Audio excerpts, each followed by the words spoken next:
3 years later, that not much has changed. The trust in the system is still very much not there. The death of Atikamekw woman Joyce Echaquan on September 28, 2020 caused shockwaves across Quebec after she live-streamed on Facebook nurses calling her slurs and mistreating her while she was a patient at the Joliette Hospital.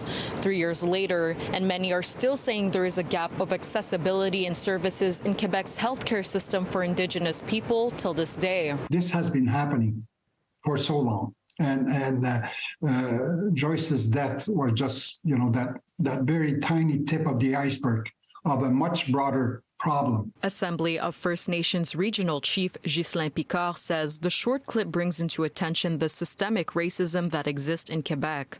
Quebec Premier François Legault has denied the existence of systemic racism in the past, a stance Picard says has allowed discrimination against Indigenous people to continue not only at hospitals and clinics, but the criminal justice system as well. If you want to tackle the problem, you have to acknowledge, its root causes. Quebec's Indigenous Affairs Minister Ian Lafrenière introduced Bill 32 in June, an act requiring health and social service institutions to adopt a more safe, welcoming, and inclusive approach when interacting with Indigenous people. One way of doing so, by ensuring all employees take mandatory training on Indigenous cultural and historical realities. We're told that yes, there has been training done to staff, and then we learned that not many of those people